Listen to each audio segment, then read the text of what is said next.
This is KGCI Real Estate On Air Live, your weekly deep dive into the strategies, trends, and tools shaping the real estate industry. From market updates to actionable strategies and exclusive interviews with top agents, we are here to unlock your full potential and help you thrive. Thousands of agents trust KGCI every week. Now it's your turn. Let's go live. Here's Ian Wheatley.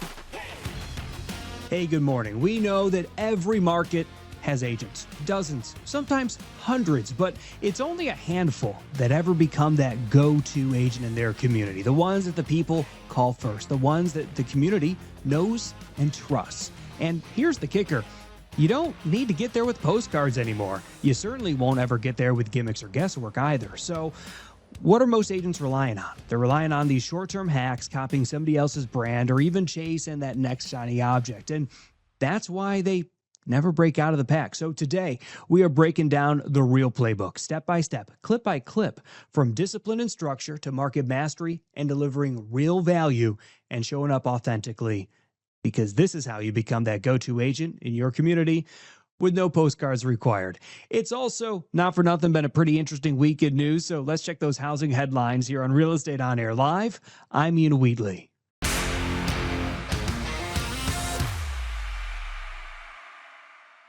Mortgage rates have done almost nothing but move lower over the past 4 months. And the first Fridays in August and September, that's when the Bureau of Labor Statistics released their jobs report, account for about half of that total drop because of the weaker results in those jobs reports. So since the September 5th jobs report, rates have held sideways, a slightly lower range that's resulted in several additional lowest since headlines. So we already know that, but let's talk about this jobs report because that September report had a big revision that indicates that the economic slowdown that is creating this improvement in interest rate for buyers is more substantial and probably began a little bit earlier than we initially had understood, right? So for those 12 months leading up to March,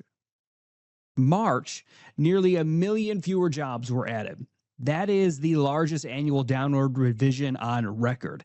And these annual adjustments, it's all part of the routine process by the Bureau of Labor Statistics, who's responsible for the monthly jobs report. But this weakening job market could be influencing the Federal Reserve's decision on interest rates, potentially increasing the likelihood of that rate cut to stimulate economic activity in their meeting this week. So with these rates slipping over the past few months, there's some good data to go along with it from the Mortgage Bankers Association. They are reporting that applications in August for new home loans bounced back, moving a full percentage point higher after those applications had slipped 6% in July. So applications are still higher than they were a year ago. So with all this going on, agents, I want you to call your preferred lender. I want you to get their take because it's been an interesting September already, and it's only going to get more interesting as the week rolls along. And that's check your housing headlines here on Real Estate On Air Live. I'm Ian Wheatley.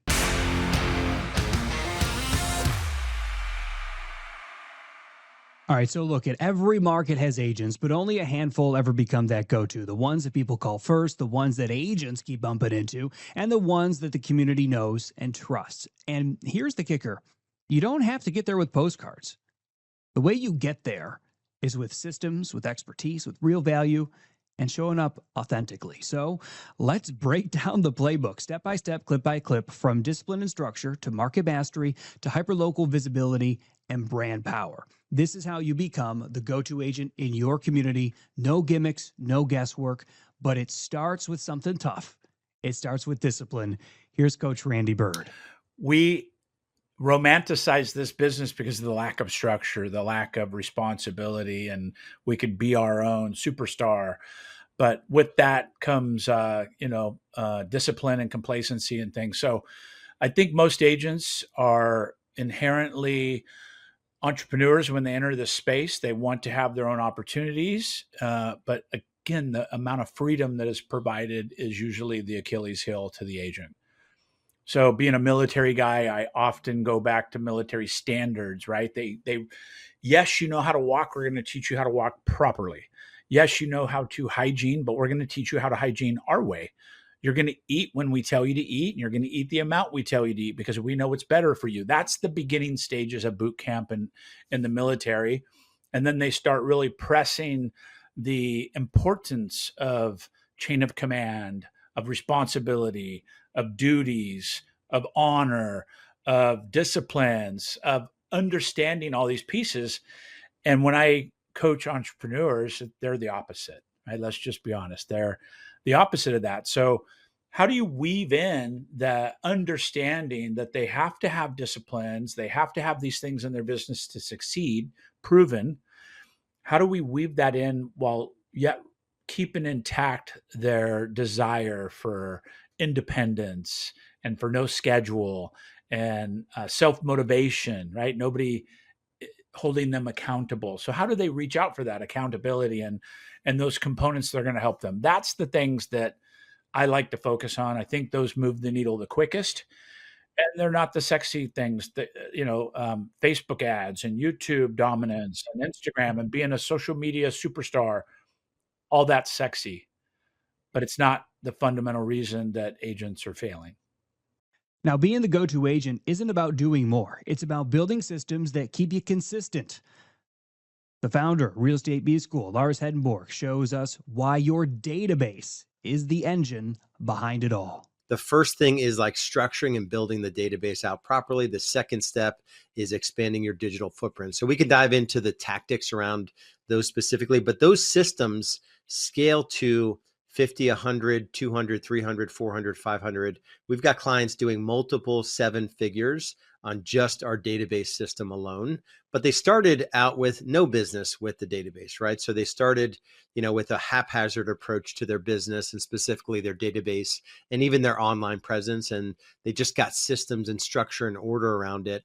And those systems, the automations, the delegations, even the deletions, things to stop doing, are the thing that allowed them to scale. So the mindset shift that I ask agents to have is to think, is it possible that there are 50 people in your market? If you set out to really work at identifying the right people to add to your database and adding massive value to those people, expecting nothing in return, is it possible that 50 people could each of those 50 people could send you one closing in a year?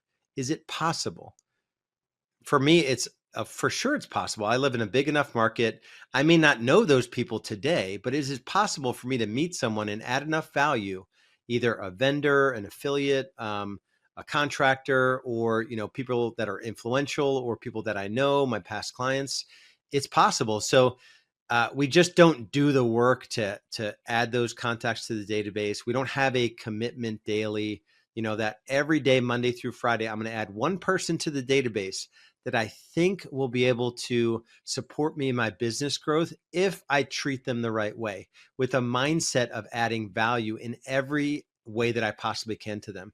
And that's the essence of database. And the bottom line is that you're looking for a group of people that either they're past clients or they're in your sphere, center of influence, or they're vendors or affiliates or local business owners, right? But the mindset is that I'm going to find people that I can help. And as a result, through reciprocity, the book by Cialdini, Influence, the reciprocity is that you're adding so much value that the byproduct is they're going to stop people when they hear the word real estate and they're going to pull out their phone and say, hey, listen, I need to put you on a three-way text with my boy, Ian. He is going to take really good care of you. But it's slow. It's not a quick fix. It's not an easy button in the business, but you will build a business that can do multiple six figures of GCI just from the database if you take this approach on the daily to add a little bit every day. The other thing that the go-to agent doesn't give are generic answers. When someone asks them, how's the market? They bring clarity, they bring specifics, and they bring confidence. That is what makes them the trusted voice. I'm going to give you two examples of what it sounds like when somebody asks an agent what's going on in business right now. So, Ian, ask me, how's the real estate business?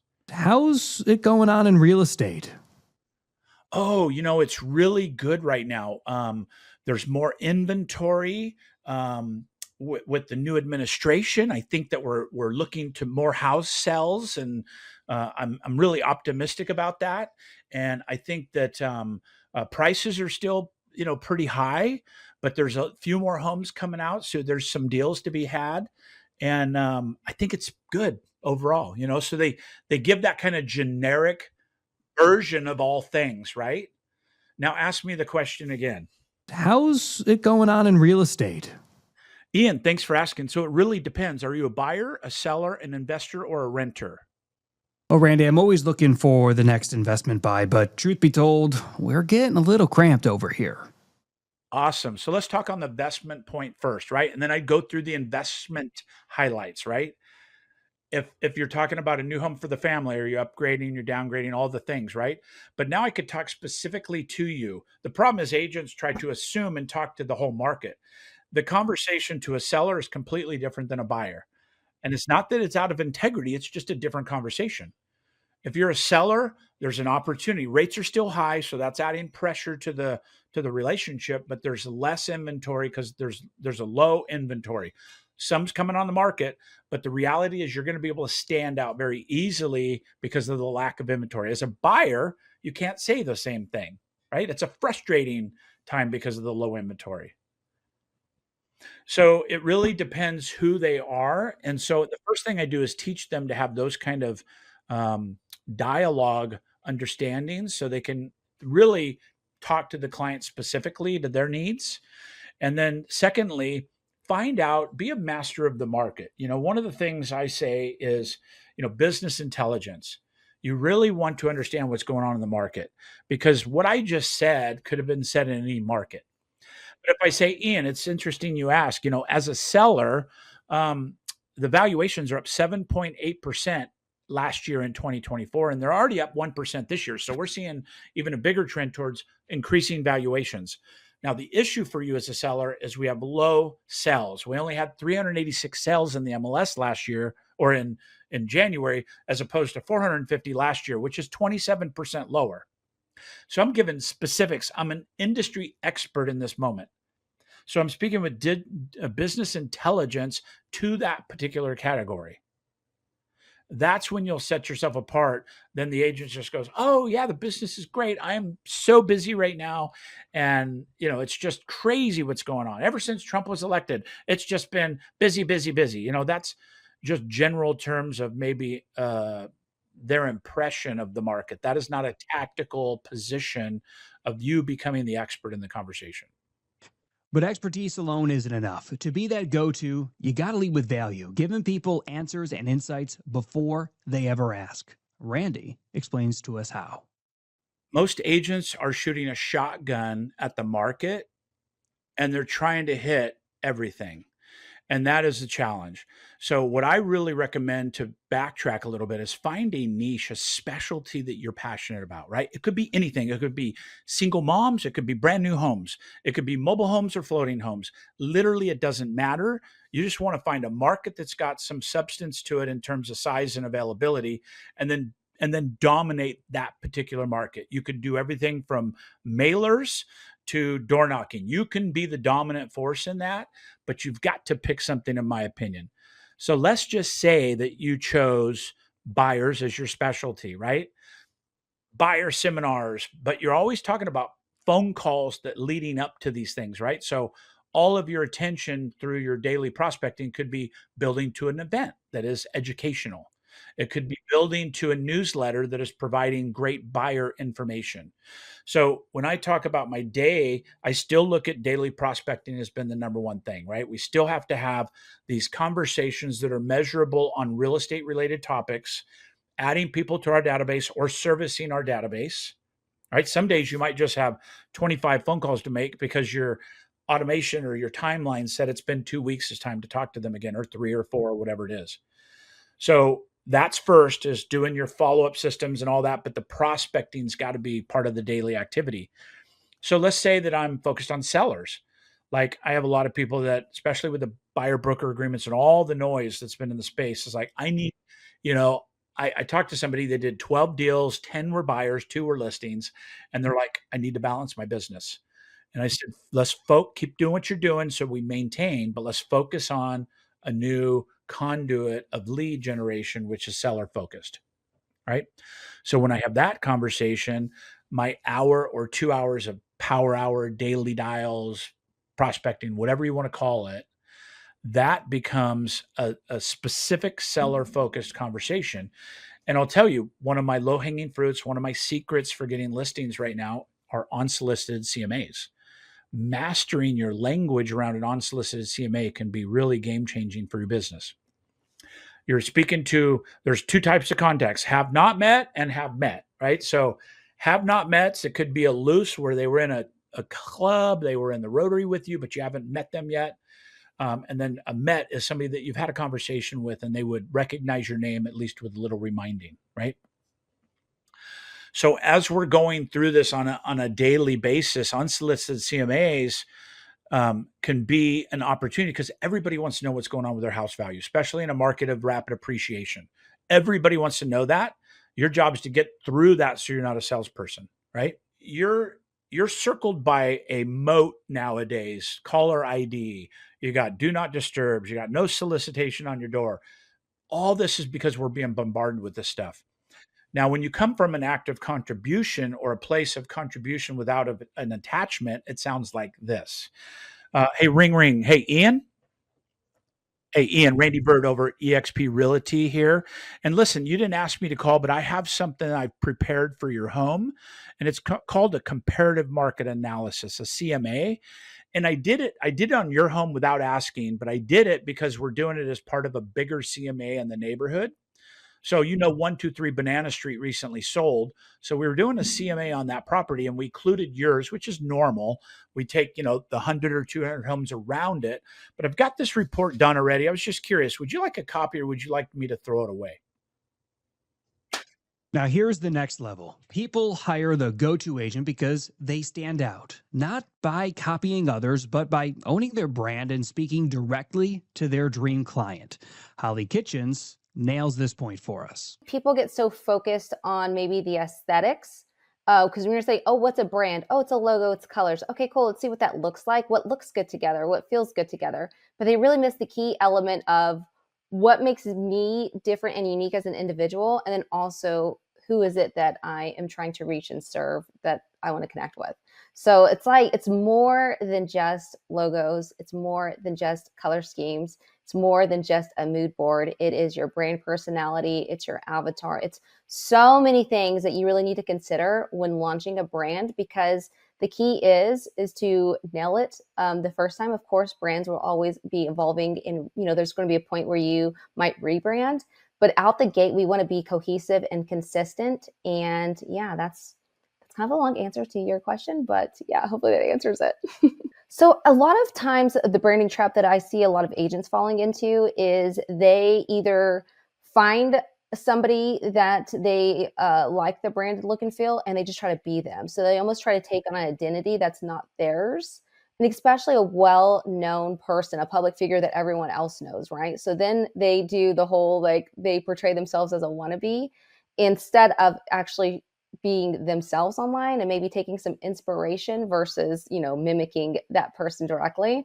So that's one mistake. And then another mistake is, the agents don't ever really dive into the mind of who their dream client is. So they're just kind of all over the board, and they're putting out content or they're putting out messages that aren't necessarily aligned with who they like to work with. And therefore, they're not going to be known as an expert for their ideal client. Now, once your brand is clear, the go-to agent shows up where people live their lives in the community, from the local restaurants to small businesses.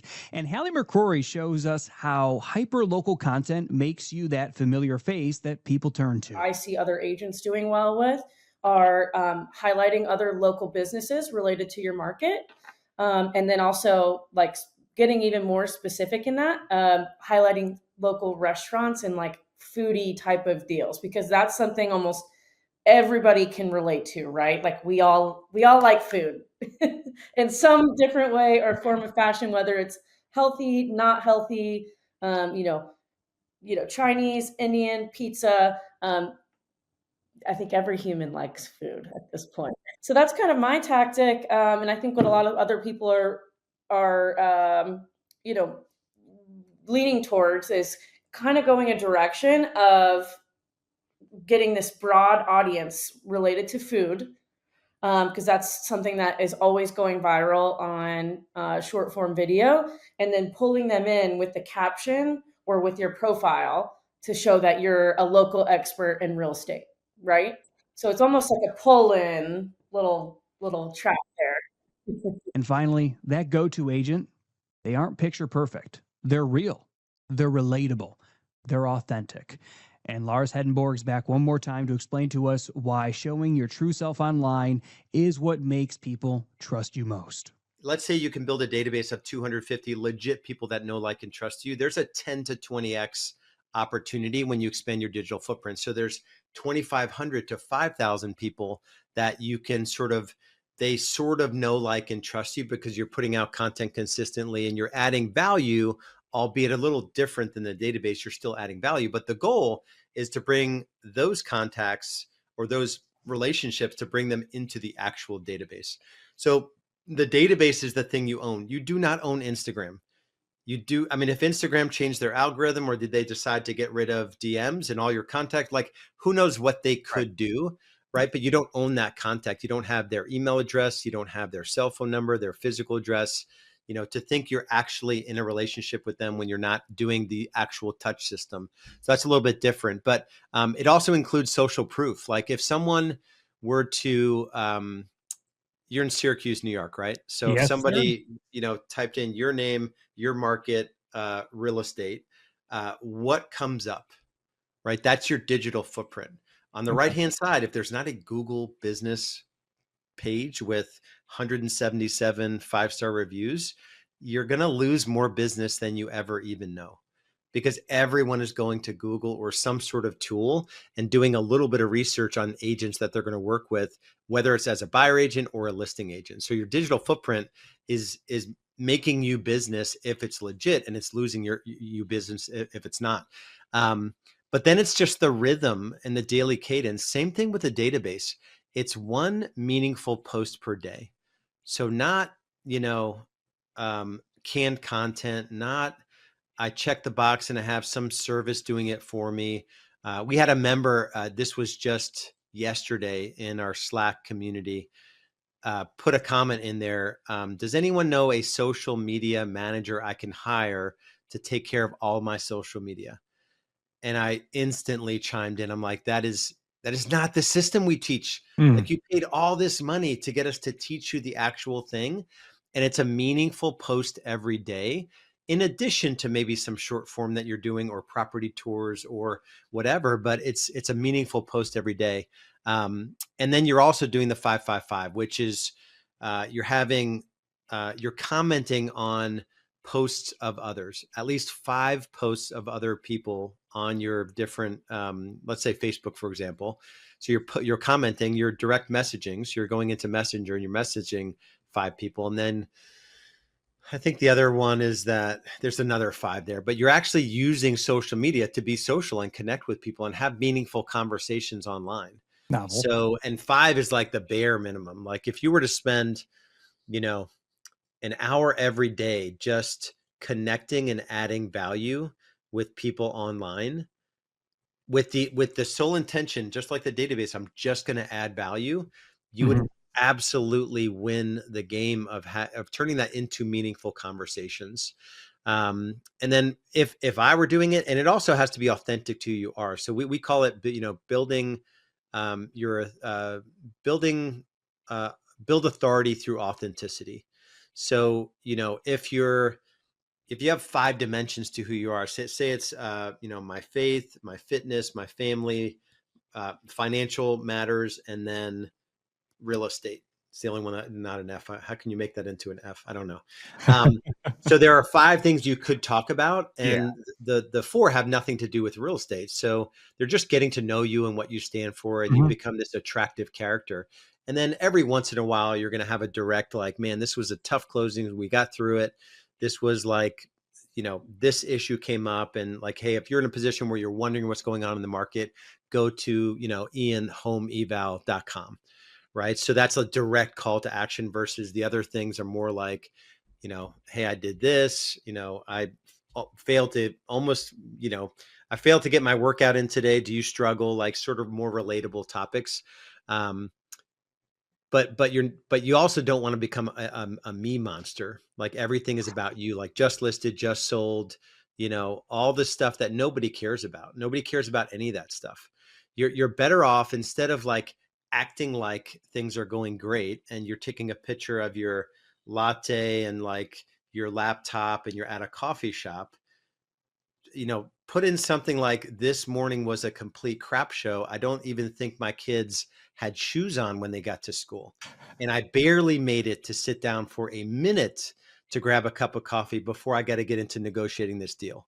Yeah. So it had nothing to do with like the picture perfect, sort of everyone wants to come off as picture perfect. My wife actually wrote a book literally called Picture Perfect.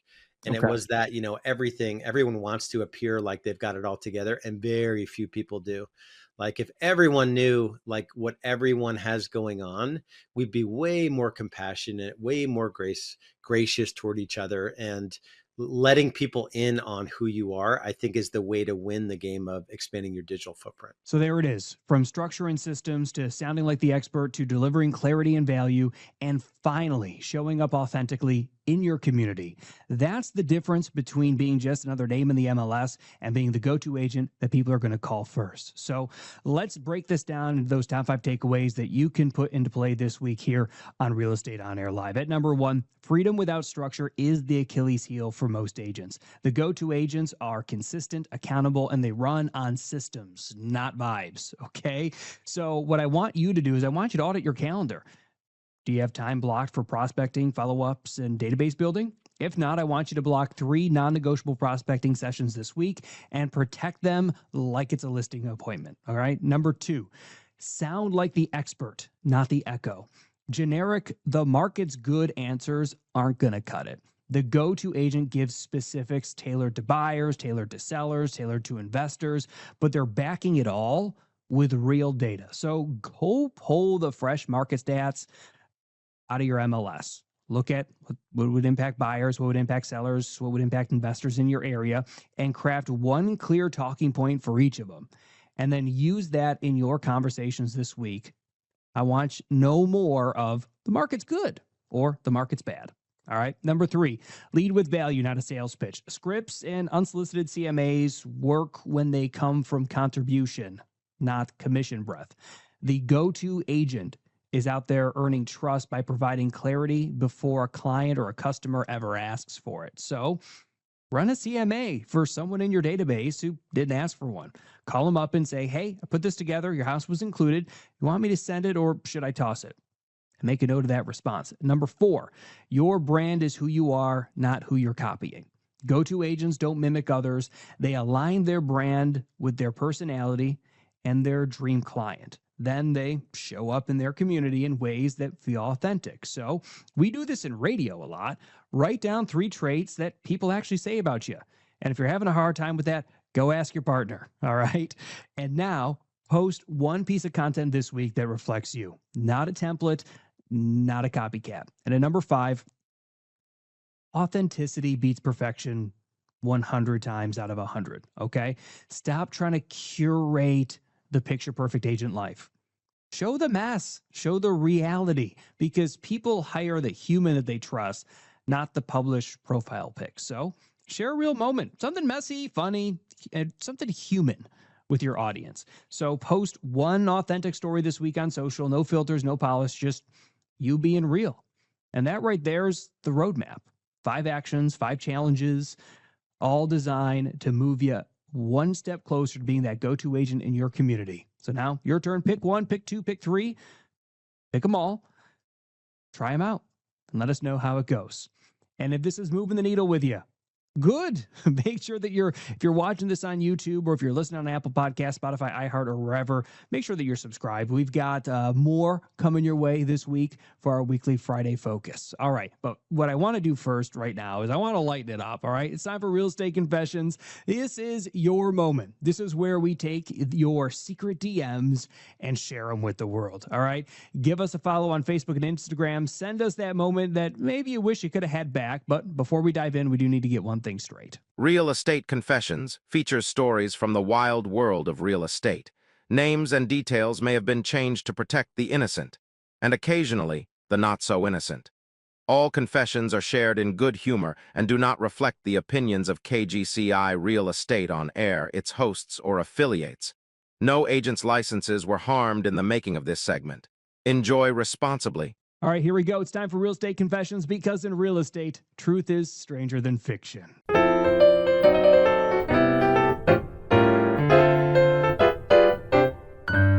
Tried to look local and relatable on Instagram, tagged the wrong taco shop. Turns out it was in another state. Guess I'm a national influencer now. Ever had one of those showings where the house decides it doesn't want you to leave? I unlock the front door, pop the key back in the lockbox, no problem. We tour the place, clients are loving it. Then, time to leave. Door won't budge. Deadbolt's locked. And guess where the only key is? Yep, back in the lockbox. Outside. So now we're stuck. I find a window, push it open, and crawl out like I'm in a bad home invasion movie. I scramble around to the front porch, grab the key, and finally unlock the door to let my buyers out. Nothing says I'm your go-to agent like leaving your clients trapped inside and then having to rescue them from the very house you just showed. Sent a CMA to the wrong client. They called to thank me for telling their neighbor exactly how much their house was worth. Guess I'm a community service agent now.